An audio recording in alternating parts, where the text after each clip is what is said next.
My name is Claire Whitman. I am 34 years old. And last Christmas should have been like any other holiday dinner, filled with warmth and family. But as I walked into the country club dining room, the smiles were thin and the air was colder than the snow outside. I was placed at the far end of the table, my name card smudged, my napkin a different color than everyone else's. I tried to brush it off. But the whispers, the sidelong glances, they built until my mother-in-law leaned across with a smirk and told me I should be grateful just to sit there. My husband laughed and added that I was only a guest. In that moment, the room froze, every eye waiting for me to break. I did not, and that night became the beginning of something none of them ever saw coming. What could possibly turn one Christmas dinner into the unraveling of an entire family? Stay with me, because the answer will make you rethink what silence can really hide. That night began like any other celebration. Yet beneath the glittering lights and polished silver, I already felt the weight of being unwelcome, pressing at the edges. The first thing I noticed as I stepped into the dining room was the glow of the Christmas tree in the corner, its ornaments catching the golden light of the chandeliers that hung above the long table. The room smelled of roasted turkey and cloves, the kind of scent that usually made me think of warmth and belongings. That night it only made my stomach tighten. I smoothed the sleeve of my dark green dress and tried to steady my breath as I looked for my place at the table. Every seat was filled, except one at the far end, close to the kitchen doors where waiters moved in and out with trays. I walked the length of the table, heels clicking softly against polished wood, and paused at the only empty chair. A small card rested in front of the plate, smudged and slightly bent, with the name Clara written across it. My name was Claire. I touched it lightly, then slid into the chair. The napkin was peach instead of the crisp white linen folded neatly at every other place. It was not an accident. I set my hands in my lap and tried to catch Daniel's eye. He was laughing at something his brother Peter had just said, leaning back in his chair with that easy confidence he always carried when surrounded by his family. His glass lifted in a toast and his head turned, but he never looked in my direction. Margaret made her way around the table, her pearls glinting as she bent to compliment Caroline's red velvet dress and Aunt Linda's earrings. She even commented on the way Susan had styled her hair after having a baby. Her voice carried the kind of authority that made people lean in. When she passed behind me, I straightened instinctively, waiting. She kept walking without a glance, her perfume trailing like a reminder that I was invisible. I reached for the water glass as a waiter leaned in, careful with every place setting until he reached mine. The glass slipped, clinked hard against the table, and nearly toppled. I caught it quickly, murmured a quiet thanks, and stared at the reflection of the chandelier trembling in the water. The conversation around me rose and fell in familiar waves. Peter bragged about a new contract for the company. Caroline was describing a ski trip she had planned for New Hampshire in January. Margaret laughed at a story Daniel told about their childhood holidays. I pressed my fingers against the peach napkin. The wrong color. The wrong detail that seemed to sum up the whole night. The clinking of silverware paused when a waiter appeared beside me carrying a single plate. He set it down with a faint smile and disappeared through the kitchen doors. It was dessert. A slice of chocolate cake with a swirl of whipped cream, placed in front of me before the main course had even arrived. The chatter dimmed. Heads turned. I felt the heat in my cheeks but kept my face steady. Margaret tilted her hilt, lips curling into that tight little smirk she wore, like an emblem. Her voice cut through the silence, cool and deliberate. You should be grateful just to sit here. She took a slow sip of wine, her eyes fixed on me, as if daring me to respond. My heart gave one hard thud, then went strangely calm. Daniel's laugh broke the silence, louder than it needed to be. He gestured toward me without looking fully my way. She's right. You're just a guest. Lighten up. A few uneasy chuckles scattered around the table, then quickly faded. No one wanted to carry the sound. I looked down at the limp napkin in my lap, now faintly stained by a ring of wine from whoever had used it before. My fingers smoothed its edges, folding it neatly over and over as my chest rose and fell in slow rhythm. I thought about last Christmas, how I had waited alone at home while their party went on without me. I thought about the way I had convinced myself that this year would be different, that somehow kindness would find its way to my seat. The fork beside my plate trembled as I brushed it aside. I lifted my chin and finally let my eyes meet Daniel's across the table. For a fleeting second, he looked at me. Then he turned away, his shoulders shaking with another laugh at a story from Peter. The sound of cutlery resumed, people pretending to focus on their plates, though the food had barely arrived. Conversations restarted with forced enthusiasm, voices pitched just a little too high, as if to erase what had just been said. The cake sat untouched in front of me, the whipped cream starting to sag under the warmth of the room. I picked up the napkin, dabbed at the corners of my mouth though I had eaten nothing, then laid it carefully beside the plate, with the stain face up. My chair slid back quietly. The scrape on the floor was soft, but seemed to echo in the hush that followed. I stood, smoothed the front of my dress, and adjusted the pin at my collar, the one that had belonged to my mother. I did not say a word. My heels clicked once, twice, as I walked the length of the table past the centerpiece of holly and candles, past the tree glowing in the corner, past the heavy double doors that led to the hall. No one stopped me. No one called after me. The cold air from outside seeped in as I pushed through the entrance. My breath clouded in the December night as I crossed the lot toward my car. Behind me, laughter rose again inside the warm glow of the country club, muffled by the thick doors, as if the moment had never happened. I pulled the door shut and sat in silence, hands resting on the steering wheel. For the first time all evening, I let out a long breath. The sound was louder than the laughter I had left behind. I started the engine, headlights catching the swirl of snowflakes drifting across the empty street, and pulled away without looking back. The streets glowed with strings of lights draped over porches and lampposts, and every window seemed to frame a tree twinkling with ornaments. I drove slowly past the rows of houses, each one radiating the kind of warmth I had hoped to feel tonight. Children bundled in coats tugged at their parents' hands as they crossed the street, their laughter carrying through the cold air. I gripped the wheel tighter and tried to swallow the ache rising in my throat. The night was beautiful, but for me it was empty. I thought of the last Christmas. How Daniel and his family had thrown a party I was never invited to until the very last minute.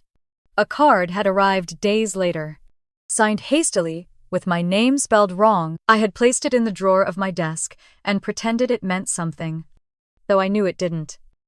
That memory pressed against me now, clearer than ever, as if it had been waiting to remind me of the pattern I had chosen to overlook. By the time I reached my street, the snow had thickened into a soft curtain.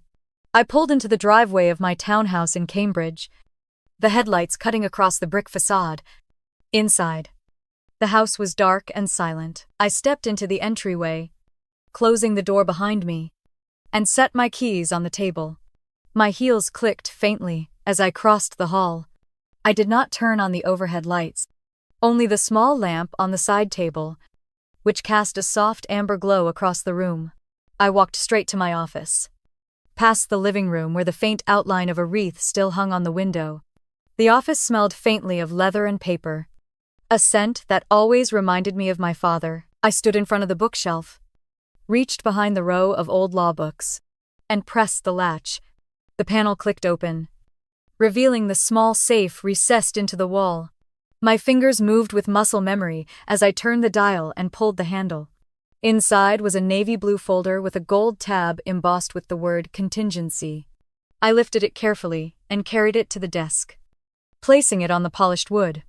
The folder had not been touched in years. I sat down, smoothed the cover with my palm, and for a moment simply stared at it. When I opened it, the pages smelled faintly of paper that had waited too long. Legal agreements, bank routing numbers, signatures, both mine and theirs. Each document was a record of choices I had made, choices no one had ever acknowledged. My eyes lingered on the line where my name was written, the ink steady, the letters sharp. Claire Whitman, grantor, Daniel Whitman, beneficiary, Margaret Whitman, beneficiary, Peter Whitman, beneficiary, Not one of them had contributed a single dollar, but all of them had enjoyed the fruits of my decision. I leaned back in my chair and let the memories unspool. It had been December of 2020 when Daniel came home pale and anxious. The recession had gutted orders for Whitman Furnishings, and suppliers were pulling out.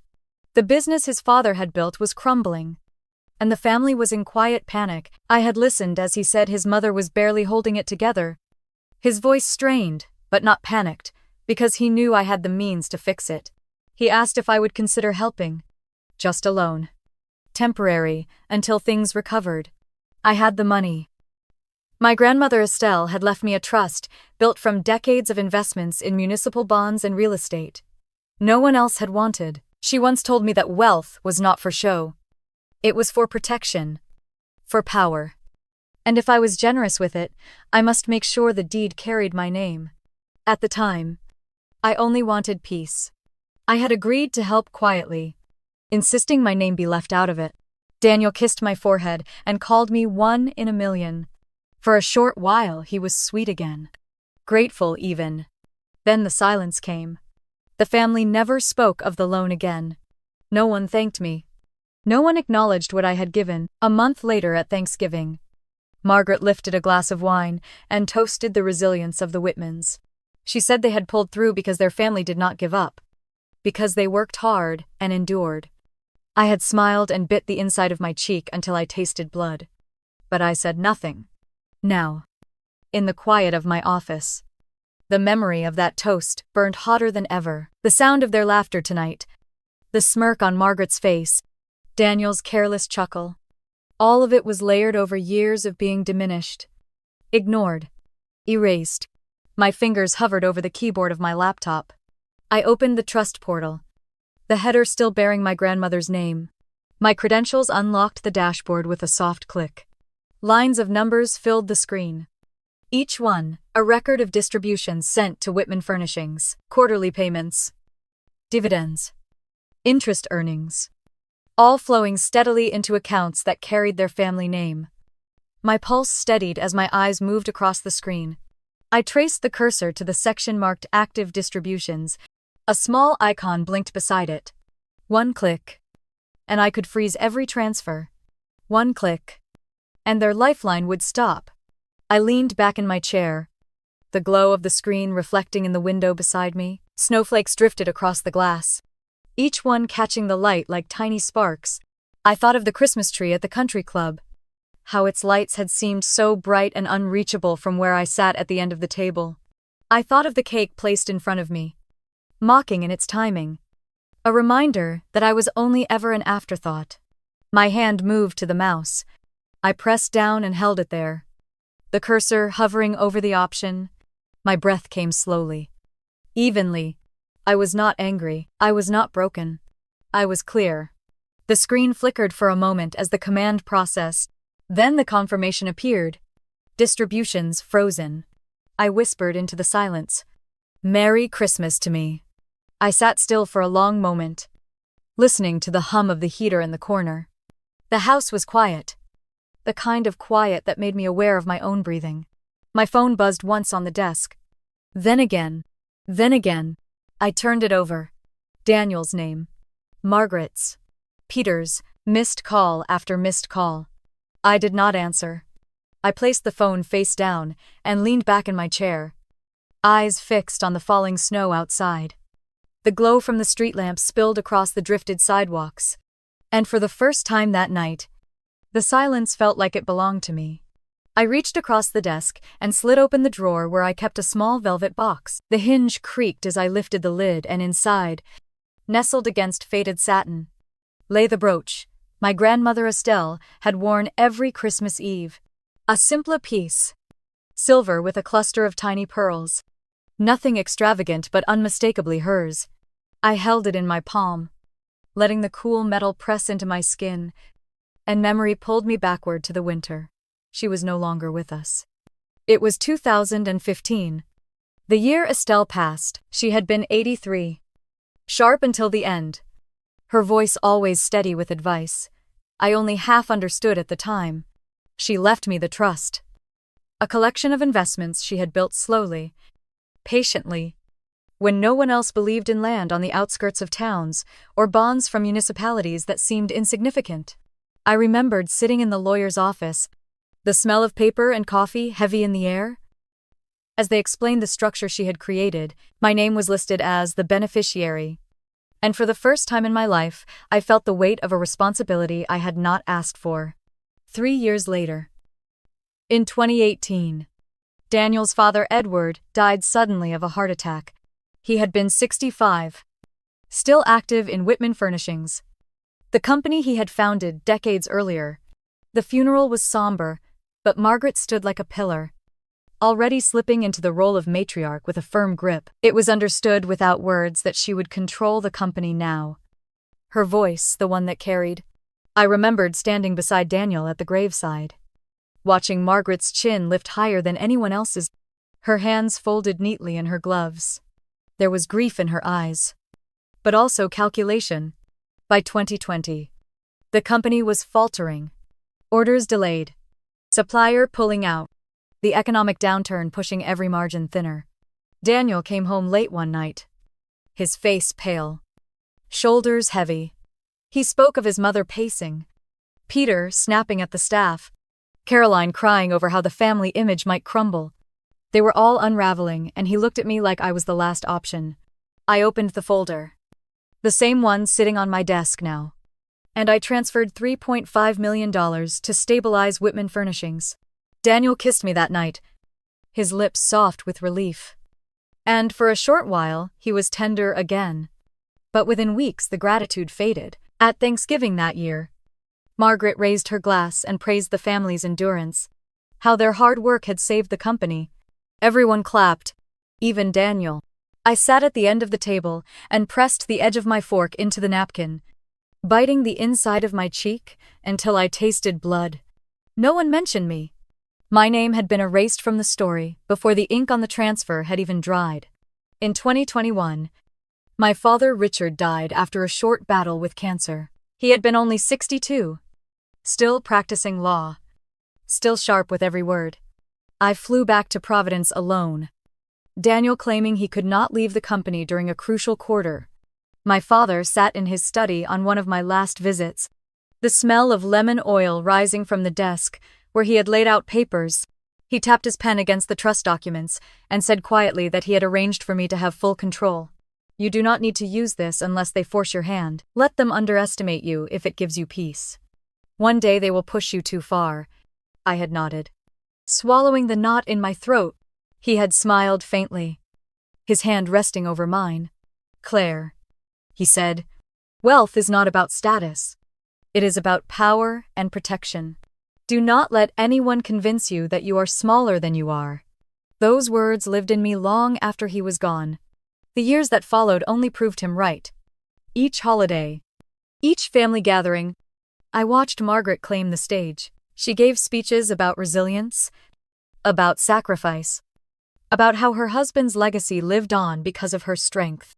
Daniel and Peter echoed her words, and even Susan sat quietly, never contradicting. I stayed silent. The brooch in my jewelry box, a reminder of the woman who had believed in me when no one else did. Tonight, the weight of those years pressed harder than ever. I traced the pearls on the brooch with my fingertip, remembering Estelle's voice. Be patient, she would say. Patience is a weapon. And my father's last warning layered over hers. Firm and certain. One day, you will have to act.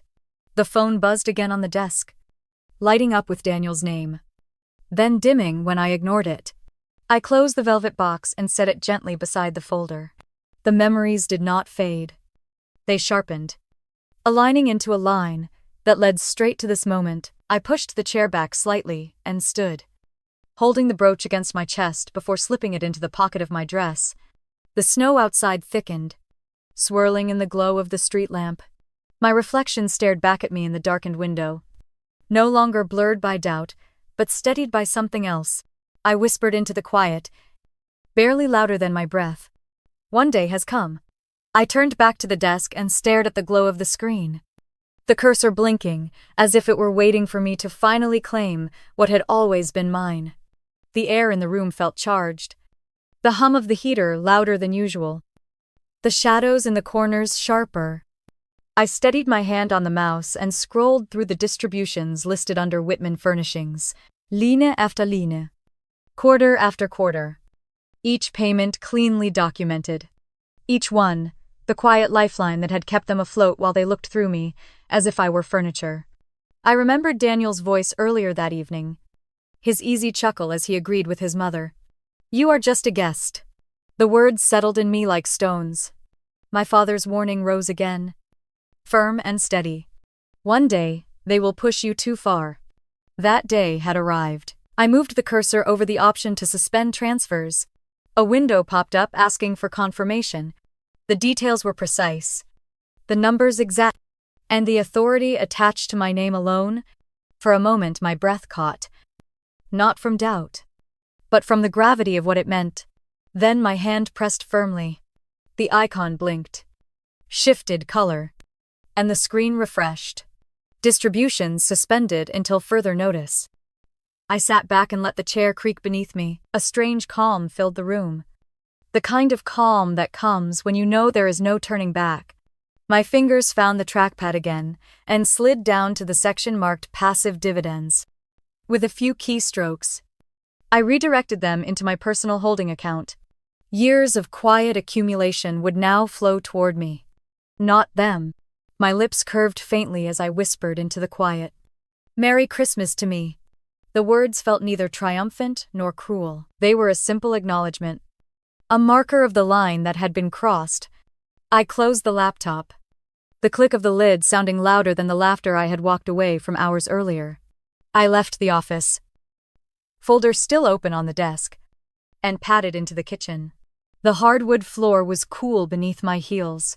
I pulled a bottle of red wine from the rack, uncorked it with practiced ease, and poured a generous glass.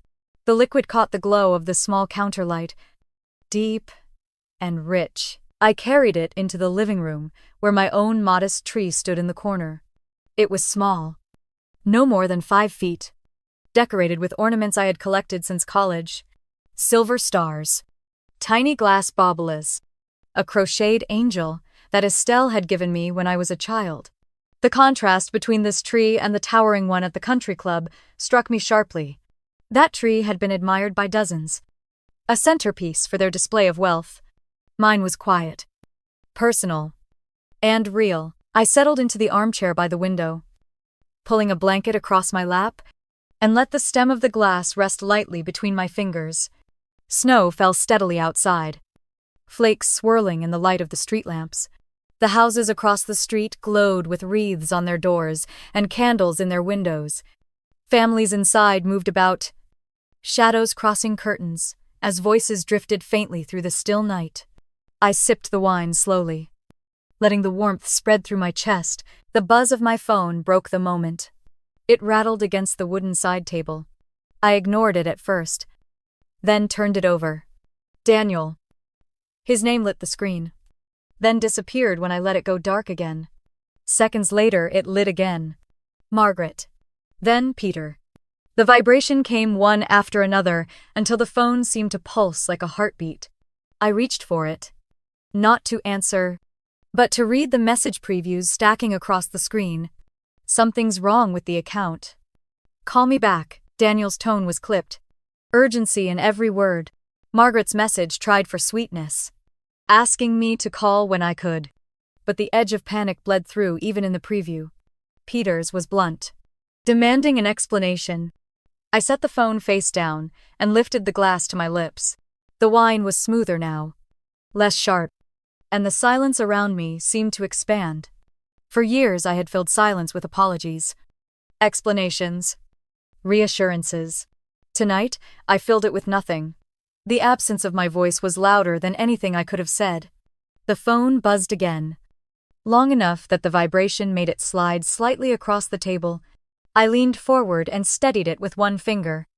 Watching the screen flash Daniel's name again, I pictured him in their big colonial house across town, standing in the kitchen with Margaret pacing behind him, her pearls clicking together as she spoke too fast. Peter on the phone with the accountant. Caroline probably posting holiday photos to distract from the chaos. all of them spinning in circles because the lifeline had been cut without warning. I leaned back again, the blanket pooling around my legs, and traced the rim of the glass with my fingertip. The hum created a soft note that lingered in the room. Outside, the wind picked up, whistling faintly through the trees. I watched as the snow piled higher on the curb, erasing footprints from earlier in the evening. Minutes passed, maybe longer. The phone kept buzzing in intervals, each one shorter and sharper than the last. Finally it stopped, replaced by the faint ping of new messages. I did not pick it up, only glanced at the previews that appeared. Daniel again. Call me back. Please. Margaret's second message. Probably a glitch with the trust. Nothing serious. Just let us know. I let the phone dim to black and set it aside. My focus returned to the window, where the street was nearly empty now. Only a few headlights moved in the distance, cutting beams through the storm. The rest of the world seemed to be sleeping, curled inside their warm houses, untouched by the unraveling, happening miles away. The glass in my hand emptied slowly. I poured another, the sound of the liquid filling the quiet space. I curled deeper into the chair, the blanket wrapped closer, and breathed in the scent of pine from the tree. The ornaments caught the lamplight and glittered faintly, little fragments of memory from years before, when I still believed holidays meant togetherness. The phone buzzed again, but softer now, as if even technology was tiring of their insistence. I ignored it once more, my eyes closed briefly. And for the first time that day, I felt my body relax fully into the chair. The quiet was no longer heavy. It was mine, earned and solid. I opened my eyes again and watched the snow as it fell thicker, covering the world in white, erasing every sharp edge. My fingers wrapped around the stem of the glass and I held it steady, listening only to the wind and the faint crackle of the radiator. The night belonged to me, and for once I let it stay that way. Morning light slid through the blinds in thin gray streaks, the kind of pale December sun that never quite warmed the air. I stirred under the blanket still wrapped around me on the chair, my neck stiff from falling asleep upright. The wine glass sat empty on the table, and beside it my phone blinked with a full queue of notifications. I reached for it slowly, bracing myself, and pressed the screen awake. The voicemail count glared back at me. 12. I set the phone on speaker and let the first one play. Daniel's voice filled the room, shaky in a way I had rarely heard. Claire. Hey. Something's wrong with the account. I tried to make a transfer this morning and it was declined. Did you change something? Call me back. Please. His tone was more pleading than angry. And that told me enough. The second message was Margaret's, her voice dressed in sugar that cracked around the edges. Hi, sweetheart. There must be some glitch with the family trust. We'll get it sorted quickly. No big deal. Just ring me when you can. All right. A forced laugh followed, brittle and sharp. Even through the recording I could hear the tightness in her throat, the kind of tension she tried to hide when she felt control slipping away. More messages followed. Peter's short, clipped words demanding to know what I had done. Daniel again. This time faster, his breathing heavy. Margaret once more, her voice trembling now. No trace of sweetness left. By the sixth message, the panic had bled through completely. The seventh was different. A text notification from Susan, my sister-in-law. Not a voicemail. Please. Can we talk? I know I'm the last person you want to hear from, but I need to see you. Her words sat heavy on the screen. He didn't respond. Not yet. I set the phone down and walked into the kitchen. The air smelled faintly of pine from the tree and the faint metallic tang of the radiator. I brewed coffee slowly, the sound of the machine filling the silence that followed the barrage of voices. The first sip was bitter but grounding. The walls of the townhouse felt close, so I pulled on my boots and coat, wrapped a scarf around my neck, and stepped into the cold. The air cut sharp across my face, but it was cleaner than the stale heat indoors. I walked toward the common, the streets lined with rows of brick houses strung with lights, Families emerged from doorways carrying wrapped gifts. Children running ahead with hats slipping off their heads. Laughter echoed in bursts. The kind of sound that belonged to people who believed the world was steady beneath their feet. I moved among them quietly. Invisible in my own city, no one knew that while they carried pies and presents to their parents' homes, another family was unraveling behind closed doors. The Whitmans, who had built their lives on appearance and reputation, were watching their accounts turn to stone. I stopped at the edge of the park. The pond frozen over with a thin sheet of ice. Couples skated clumsily in circles, their cheeks red from the cold. I sat on a bench and pulled my gloves tighter. The phone buzzed again in my pocket. Another voicemail. Another text. All unanswered. An hour later, as I walked back toward home, the phone rang with a new number I did not recognize. I hesitated before answering. A professional voice greeted me, the cadence brisk and practiced. "Good morning. This is Thomas Riley from Boston Realty. I just wanted to confirm, there seems to be an issue processing the mortgage payment for Unit 6D. Your name is listed on the deed. Can we arrange a time to discuss?" I blinked against the cold, my steps slowing on the sidewalk. Unit 6D. The luxury condo Margaret had insisted on purchasing through the company, calling it an investment for the family's legacy. I remembered the signing day. How she had brushed past me and told Daniel to hurry with the paperwork. How she had spoken of entertaining clients there. How she had called it her dream. What she had never acknowledged was that my signature had made it possible. I cleared my throat. "I'll call you back this week. Mr. Riley. Thank you for letting me know." I ended the call before he could press further and slipped the phone back into my coat pocket. The truth pressed harder than the cold air. The condo was legally under the company's LLC, but the incorporation had been filed under my authority. My father's advice had guided me even then. Never sign without your name attached. They had forgotten. Or perhaps they had never paid attention. By the time I reached home, the voicemail counter had risen again. I did not press play. I hung my coat by the door, poured another cup of coffee, and returned to the chair by the window. Outside, the street was alive with children dragging sleds and parents carrying bags of groceries for Christmas dinners. I watched them move with ease, every step reflecting a life uncomplicated by the weight of betrayal. The phone lit up once more with a string of texts. Previews, flashing in quick succession. Daniel's desperate, "Call me back. Please." Margaret's brittle, "We need to fix this before it goes further."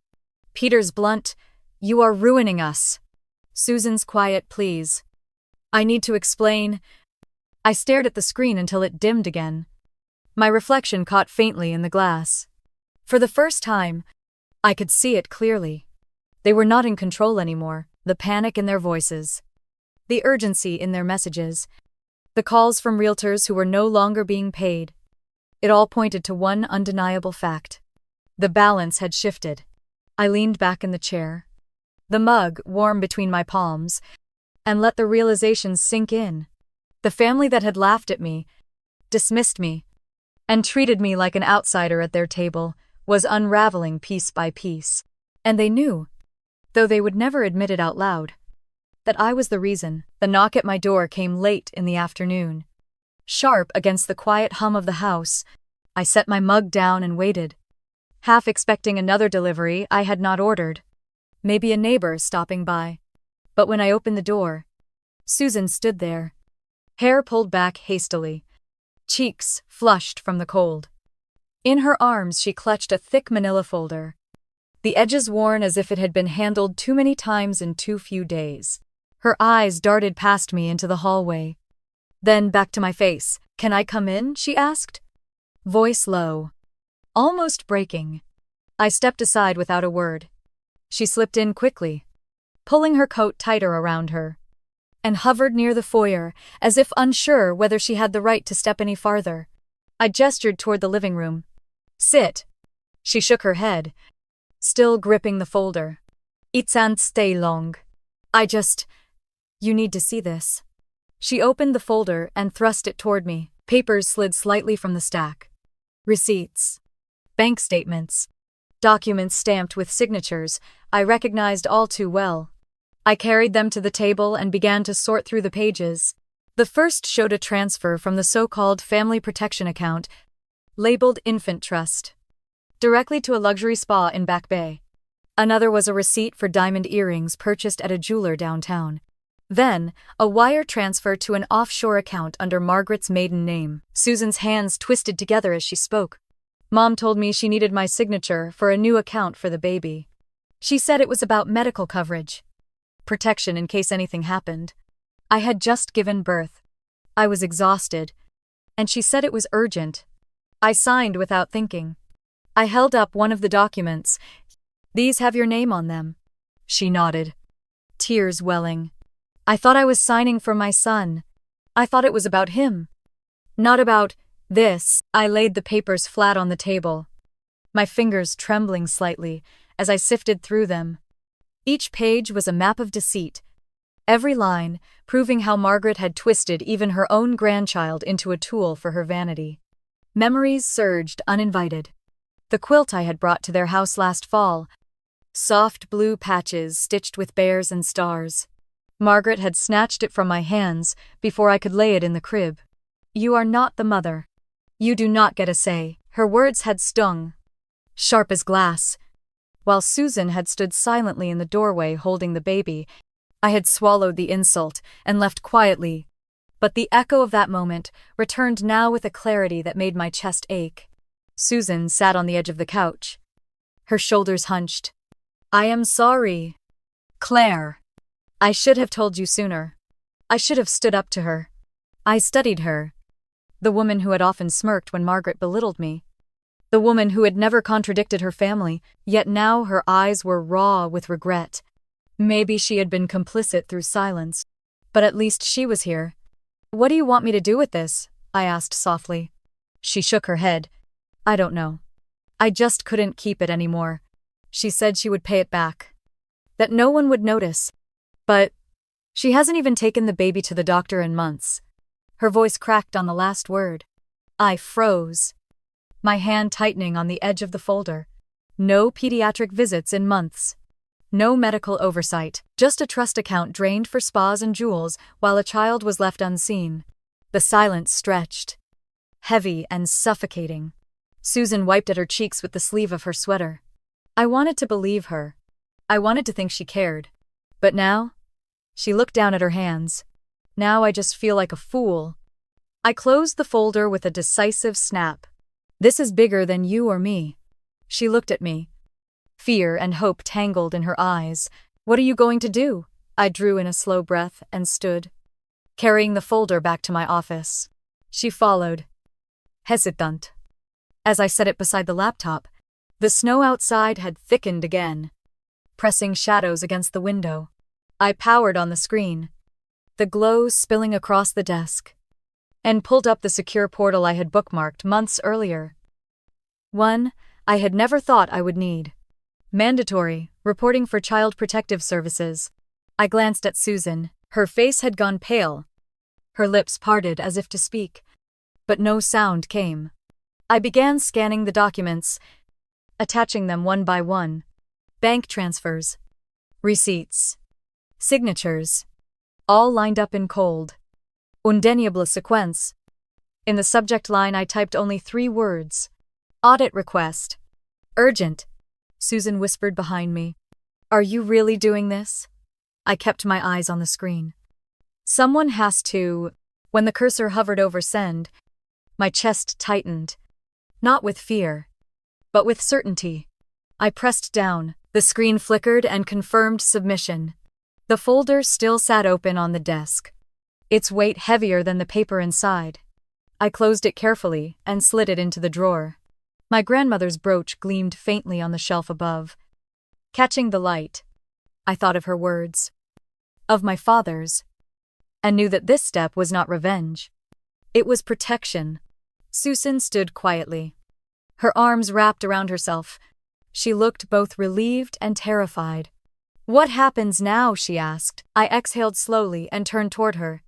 Now we wait. The radiator hissed in the corner. The snow pressed harder against the windows. For the first time since that night at the country club, I felt something more than anger or grief. I felt the weight of consequence moving into place.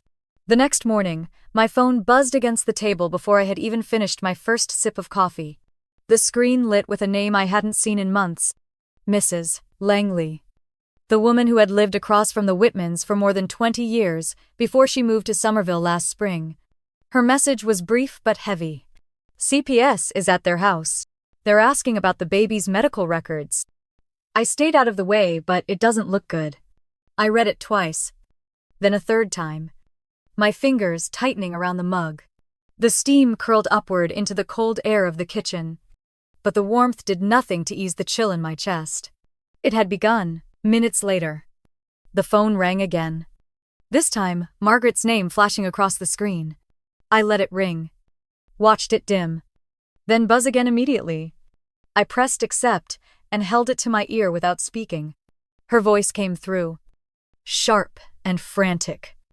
Did you send them? Don't you dare lie to me. Claire. You think you can destroy my family. You won't win. You hear me? You won't. I stayed silent, letting her words rush against the quiet of my kitchen. Her breath was ragged. Her usual measured tone gone. She spat more words. Promises of fixing everything.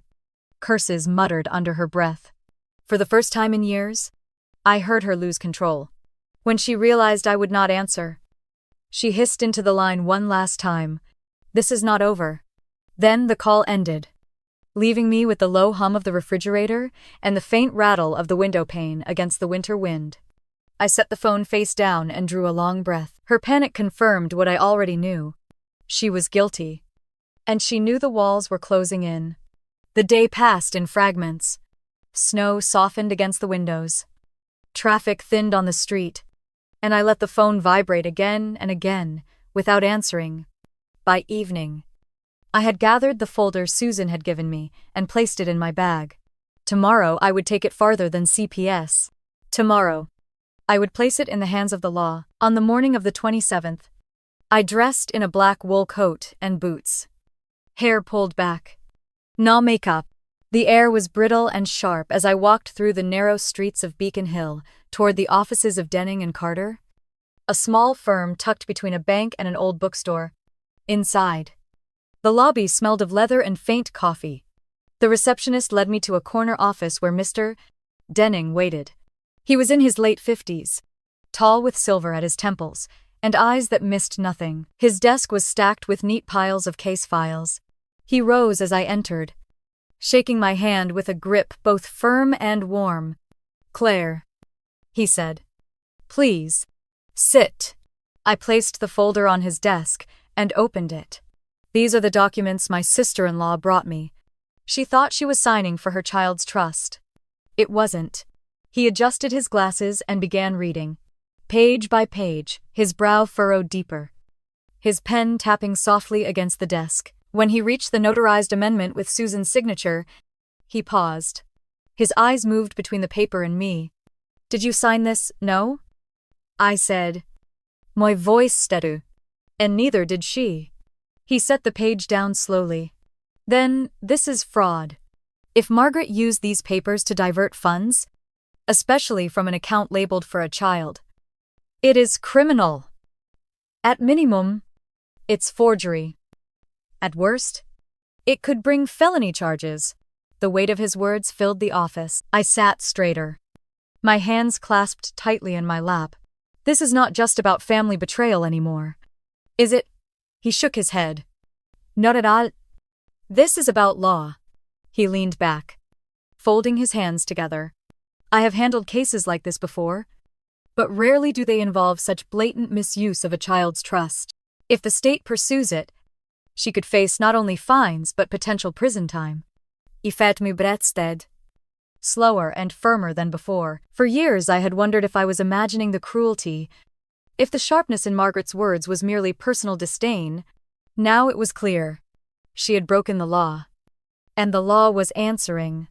Denning slid the papers back toward me. I will need to make certified copies. We should prepare for subpoenas if the investigation widens. Are you ready for that? I held his gaze. I am. The room was silent for a beat. broken only by the faint ticking of the clock on his wall. Then he nodded once. Decisive. Very well. Leave the folder with me. I will handle it from here. I rose, smoothing my coat. Thank you. Mr. Denning. Outside. The air was sharper than before. The sky a washed gray over the rooftops. I walked slowly back through the narrow streets. The snow crunching under my boots. Each step felt heavier, not with dread, but with clarity. This was no longer about humiliation at a dinner table or the silence of a family that never welcomed me. It was not even about reclaiming the money I had given them. It was about the law, about a child left unprotected, about accountability that had finally caught up to their arrogance. As I reached my street, the bells of a nearby church rang out, their notes clear in the cold air. I paused, listening, and let the sound settle into me. For the first time in years, the fight was no longer mine alone. It belonged to something greater, something that would not look away. I pushed open my front door and let the heavy quiet of the townhouse swallow me whole. The warmth inside contrasted with the sharp air I had just walked through, but it could not soften the tension running under my skin.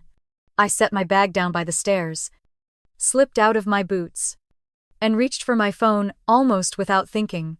The screen was alive with notifications, a stream of alerts from messages, voicemails, and now, to my surprise, social media. I hesitated, then tapped the app. Caroline's face stared back at me from a photo she had posted, a smiling image from a family barbecue years ago. The caption underneath was vicious.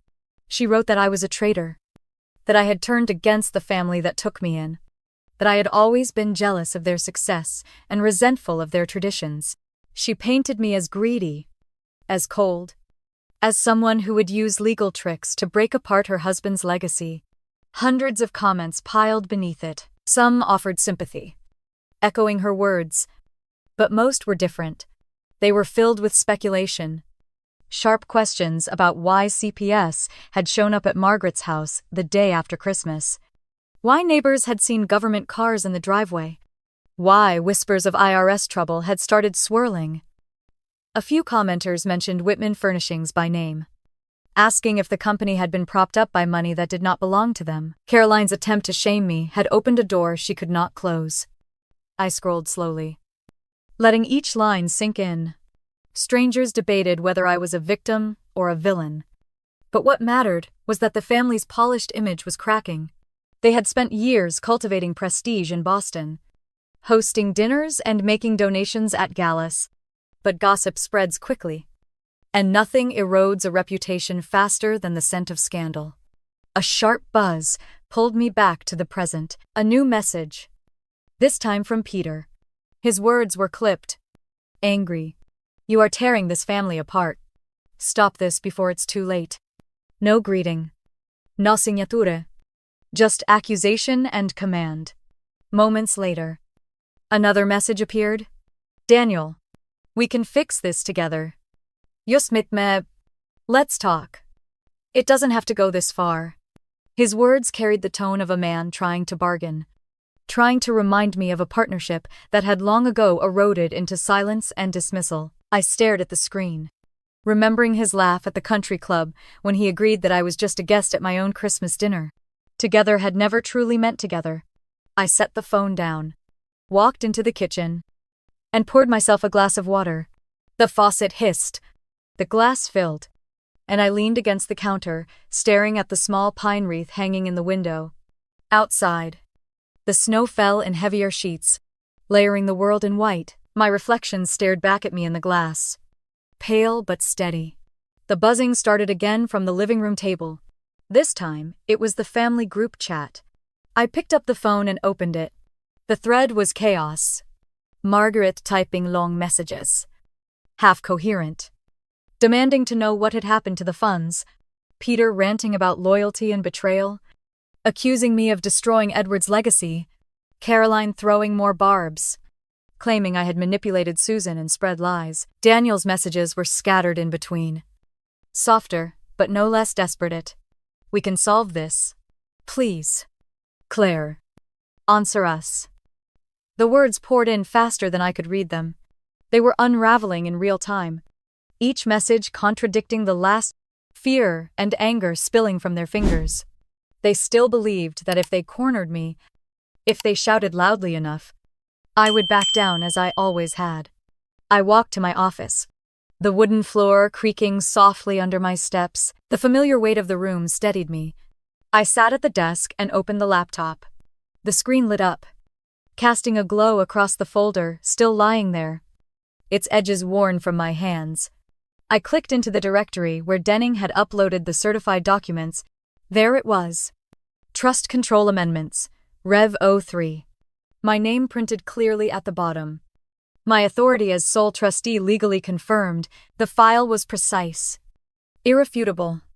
The very thing that stripped them of the illusion of control they clung to. I attached it to the group chat. No explanation. No flourish. Just a single file. A small gray icon sitting in their storm of messages. The silence that followed was almost instant. The chat stopped moving. The little bubbles of typing disappeared. Minutes ticked by before the replies came. Margaret first. This cannot be real. Daniel next. Claire. Please. What is this? Then Peter, you forged this. This is fraud. You will pay. I closed the laptop gently, as if sealing their panic inside. I carried the glass of water back to the window and sank into the chair. The tree lights blinked softly in the corner, reflecting against the glass panes. Outside, the snow muted the world. Every sound softened, every edge blurred. The phone buzzed again, insistent on the table. I ignored it, tracing the rim of the glass with my finger until it sang a faint, steady note. Their voices, their anger, their demands were just noise now, muffled by the calm settling inside me. They wanted me to explain, to justify, to argue. But silence was stronger than any defense. The PDF spoke louder than words. It carried the weight of law. Not opinion, not family politics. I leaned back, eyes drifting to the ornaments on my tree. A silver star my grandmother had given me when I was a child caught the light and glimmered faintly. I thought of her, of my father, of the trust they had placed in me to carry forward their lessons. Tonight, I had honored them. The group chat lit up again in the corner of my phone screen, previews flashing across the lock screen. They called me names. They pleaded. They threatened. I let it all sit unanswered. My silence was its own reply. The snow outside thickened into a white curtain, erasing the street below. Inside, the tree glowed warmly. The room wrapped in quiet. For the first time, I felt the weight shift fully. They were no longer the ones deciding who belonged and who did not. The power was no longer theirs to wield. The request for a meeting came just after dawn, delivered not by a phone call but in a carefully worded email. It carried Daniel's name at the bottom. Though I recognized the measured phrasing of a lawyer, it proposed a neutral setting, Café Belmont across from the Suffolk County Courthouse, and urged that we resolve matters privately and discreetly. The time was set for 9 the next morning. I stared at the email for a long while, the cursor blinking over the words. There was no apology, no acknowledgement of what they had done, only a thin veil of civility masking desperation. I closed the laptop without replying. Let them wonder if I would come. The next morning I rose early. The sky outside a dull gray over Boston. I chose my clothing with care. Not extravagance. A navy suit that had carried me through law school interviews, black heels low enough for firm footing. A simple coat, belted at the waist. I slipped my father's will into a leather portfolio, the papers already worn at the edges from my hands. The weight of them grounded me more than jewelry or armor ever could. Snow crunched under my boots as I crossed Beacon Hill, the wind sharp enough to sting my cheeks. When I stepped into the cafe, the blast of overheated air smelled faintly of espresso and disinfectant. They were already there. Margaret in her pastel blouse and pearls, hands clenched around her handbag like it was a shield.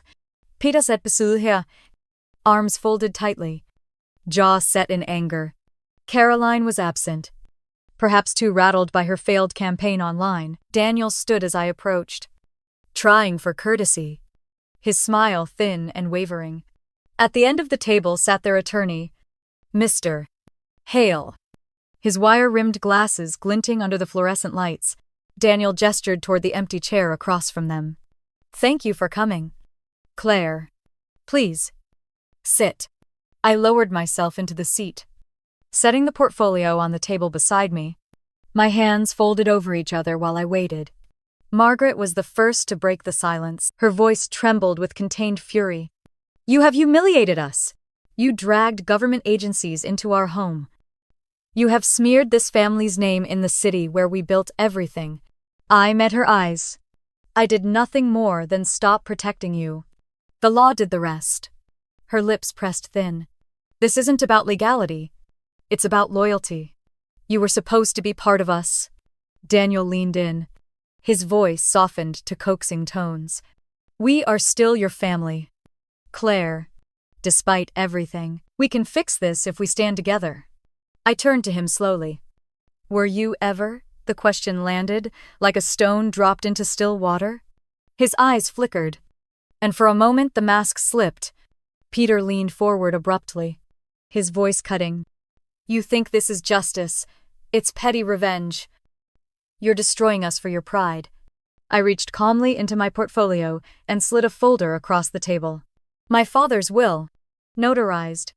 Dated. Filed in Providence. Section 14.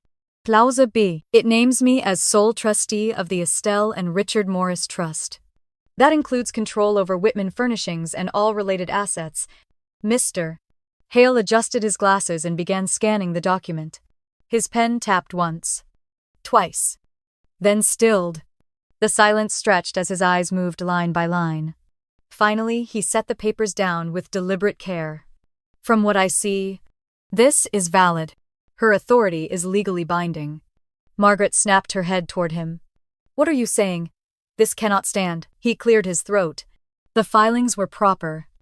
Unless contested with stronger evidence, her position is enforceable. The cafe hummed with the hiss of the espresso machine and the low murmur of other patrons, oblivious to the war at our table. Daniel's shoulders sagged. Peter muttered curses under his breath, and Margaret's pearls shifted against her collar as she drew in a sharp breath. I leaned forward slightly, my voice even. "Last night you said I was a guest. Today I remind you, I own the house you are sitting in." The words hung heavy in the air. Daniel closed his eyes briefly, as if bracing for a blow. Margaret clutched her handbag tighter, her composure cracking at the edges. Peter shoved his chair back an inch, the scrape loud against the tile. Mr. Hale slid the folder gently back across the table, almost as if offering it with respect. I let it sit there, my hands still folded. No further words were needed. I glanced past them to the wide windows. Across the street, the courthouse steps were dusted in snow. Lawyers, in dark coats, moving briskly up and down, their briefcases swinging. Justice was just a building away. But inside this small cafe, it had already spoken. For the first time, none of them had an answer. Their silence was the only admission I needed. I left the cafe with the folder pressed tightly under my arm. The cold air outside sharper than before. Snow swirled across the courthouse steps, clinging to coats and boots of lawyers rushing inside. But I walked slowly, each step heavy with the echo of their silence. For the first time, the Whitmans had no retort. No excuse. No insult sharp enough to deflect the truth. That evening, after the house had settled into its usual hush, I sat at my desk and found an email waiting from Brent Wallace, the forensic accountant I had trusted with digging deeper than I could. The subject line was stark: preliminary report. Whitman Financials. My pulse quickened as I opened the attachment. The document stretched for pages. Neat rows of numbers that revealed something far messier. Brent had traced funds through a charitable foundation registered in Cambridge, the Whitman Family Outreach Fund. On paper, it promised scholarships and community programs. In reality, it was hollow. No disbursements. No beneficiaries. Just a shell.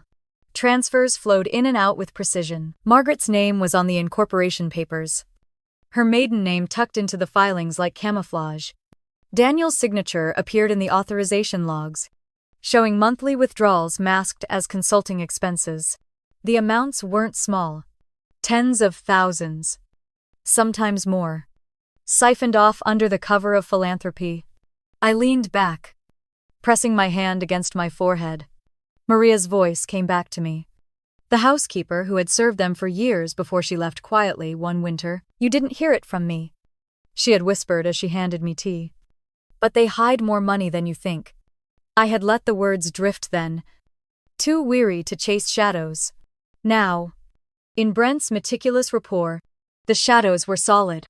The more I read, the deeper the rot showed. Offshore accounts registered in the Caymans. Transfers tied to the condo mortgage that now sat unpaid. A timeline of deceit woven through the very years they had toasted their endurance. Years they had raised glasses and claimed the family survived on grit and hard work. I closed the file. My reflection caught faintly in the black screen. For days I carried the weight of it with me. I walked along the frozen Charles River, watching students skate across the ice, couples holding hands, children laughing on sleds. I visited the library, tucked myself into a corner with a coffee, and reread Brent's report line by line until the numbers blurred. Every page was a ledger of betrayal, not just against me, but against the law itself. At night, I lay awake listening to the radiator hiss and the faint creak of the old beams. The temptation to let it end here lingered.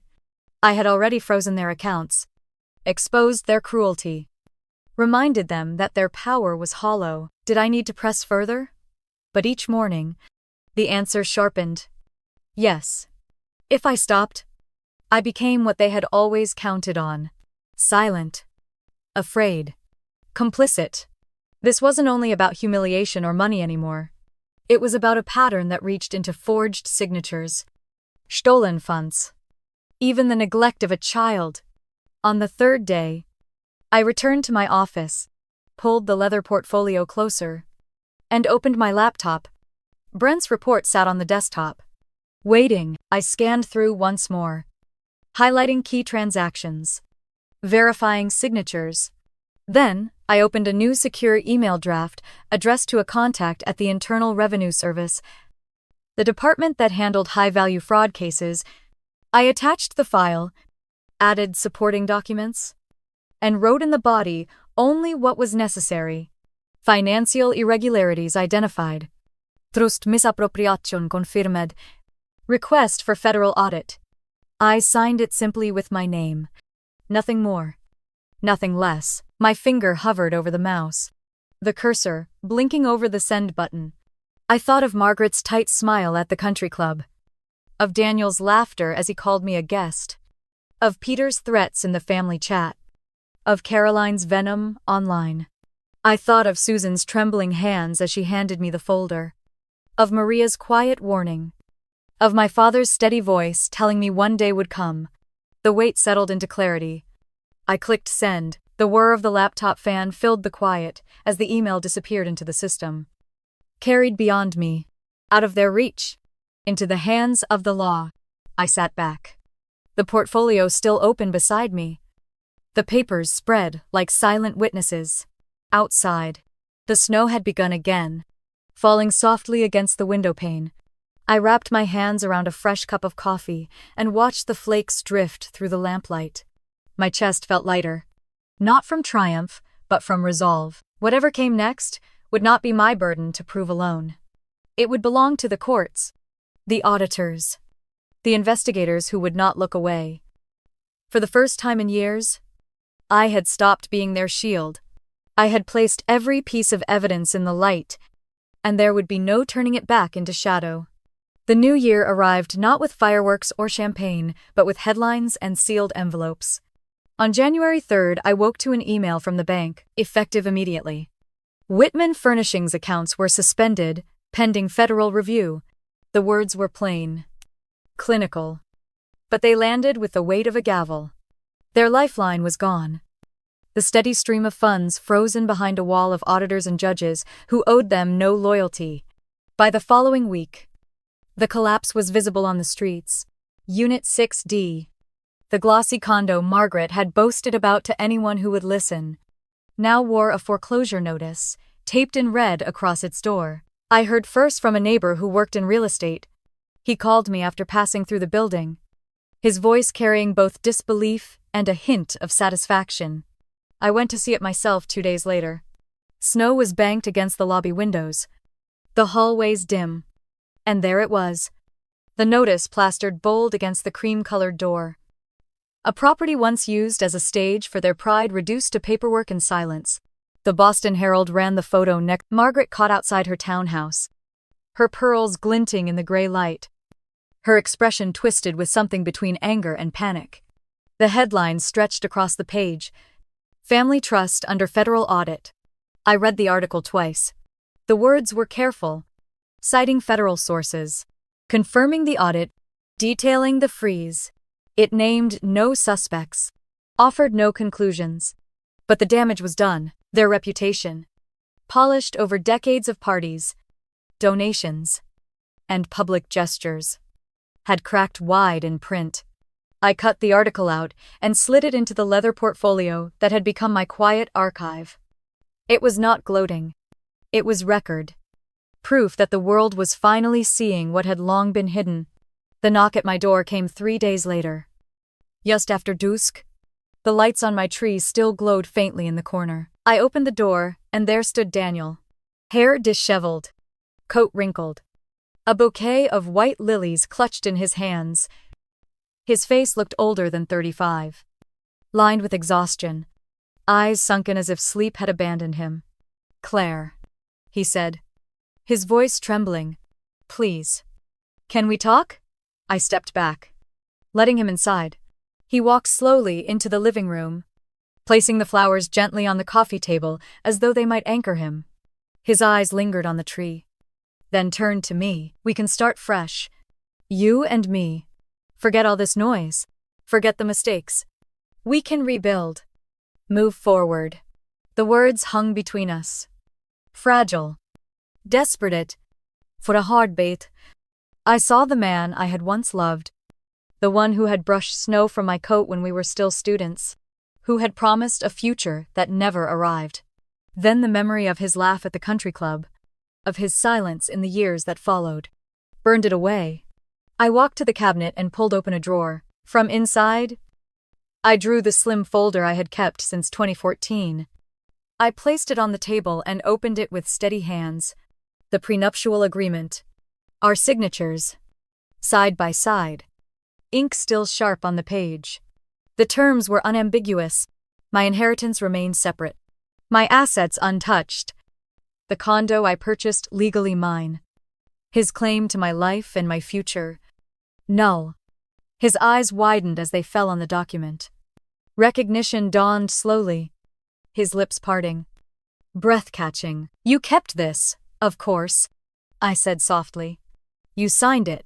He reached out, his fingers brushing the page, as if the words might change beneath his touch. They did not. "You never had anything to start fresh with, Daniel." The sentence struck harder than any raised voice could. He sat back, the weight of it pressing him into the chair. His hands trembled, his shoulders sagged. For years he had lived assuming my silence was surrender, that my loyalty was endless, that I would always shield him. Tonight the paper in front of him told the truth he had chosen not to see. "There is nothing left," I continued, my voice steady. "Not between us? Not for you to bargain with." He swallowed hard, the lilies beside him, drooping under the heat of the lamp. His eyes glistened, his mouth working for words that would not come. Finally, he whispered, "I never thought it would end like this." "Neither did I," he admitted. "But endings rarely match the stories we tell ourselves." He stood then, slowly, as if his body resisted the finality. His mind already knew. At the door he turned once, his back still partly to me. He waited, perhaps hoping for a reprieve, a sign that I would undo everything with one forgiving word. I gave him none. He opened the door and stepped out into the January night. The cold swallowed him. His footsteps faded across the snow-dusted steps until silence claimed the street once more. I closed the door gently and leaned against it. The house was quiet again. The radiator humming. The faint scent of pine lingering. For the first time, the quiet was not suffocating. It was mine. The weeks that followed passed in a rhythm I had not known in years. I woke without tension in my chest, brewed my coffee in silence, and let the light stream in across windows that belonged only to me. By March, the townhouse was sold. Its history closed with a signature and a handover of keys. I packed what I wanted into a moving truck and left the rest behind like shed skin. My new place was a brick walk-up in Beacon Hill, tucked between a bakery and a bookstore. The stairwell smelled faintly of old wood and winter coats. The apartment itself was small. 2 bedrooms with creaking floors and narrow windows framed by deep sills. But the first time I turned the key in the lock and stepped inside, I felt something the Whitman house had never given me. Ownership, not just of property, but of peace. I painted the walls soft cream, laid down rugs that muffled my steps, and placed a second-hand oak desk near the window where I could look down onto the gaslit street. Neighbors greeted me warmly, not with forced politeness, but with nods and small talk about the weather. No one knew me as an outsider here. I was simply Claire, the woman in 3B. When December came again, the city glowed, wreaths hung in shop windows. The bakery downstairs filled the air with cinnamon, and strings of lights glimmered above Charles Street. I carried home a pine wreath one afternoon, its needles brushing against my coat, and hung it carefully on my door. Inside, I lit candles along the mantel, their flames reflecting off the frosted window panes. On Christmas Eve, I set my table for one. A white cloth smoothed flat, a polished fork and knife, a single tall glass. I roasted a small chicken seasoned with rosemary, filled a bowl with honey-glazed carrots, and baked bread that left the apartment smelling warm and alive. Compared to the elaborate spreads I once prepared for the Whitmans, this meal was modest. Yet it was the first time in years I cooked without anxiety gnawing at me, without waiting for a backhanded comment or a smirk across the table.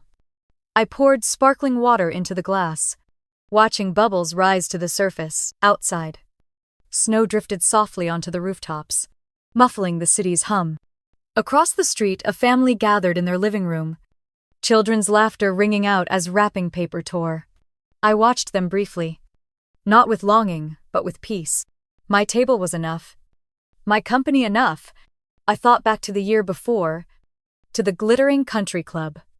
Margaret's voice slicing through the air telling me I should be grateful just to sit there. Daniel's laugh sealing the humiliation. I remembered the way I dabbed my lips with a stained napkin, stood quietly, and left. That night had ended a version of myself that stayed silent. This night belonged to the woman who had walked out and never looked back. When the mail arrived earlier that afternoon, one envelope had stood out, gold foil trim. My name written in familiar cursive, Margaret's handwriting. I opened it at the table, unfolded the thick cardstock, and read the words, "Happy Christmas. I still think you overreacted," that was all. No apology. No warmth. Just the brittle pride of a woman clinging to control that no longer existed. I smiled faintly, folded the card closed, and set it beside the plate. The words no longer cut. They no longer carried power. They were relics of a house I no longer lived in. From voices I no longer obeyed. I lifted my glass and whispered into the soft light. Last Christmas, they told me I was just a guest. This Christmas, I finally chose to leave, and I took my peace with me. I ate slowly, savoring each bite. The chicken was tender, the bread warm, the carrots sweet. Candlelight flickered across the table, filling the apartment with a glow that felt like belonging. Later, I curled into the armchair by the window with a blanket across my legs. Snow pressed gently against the glass, the street lamps outside throwing golden halos onto the drifts. I thought about the journey that had brought me here, about the years of silence I had endured, the evidence I had carried alone, The day I finally placed everything into the light. What I reclaimed was not only control of a trust or exposure of lies, it was myself. For the first time in years, I did not feel like I was surviving Christmas. I was living it. On my terms. In my space. With my peace. And that was enough. If you have ever had to walk away from a toxic family to find peace, you know the weight and relief of that choice? Share your story in the comments. I read every single one.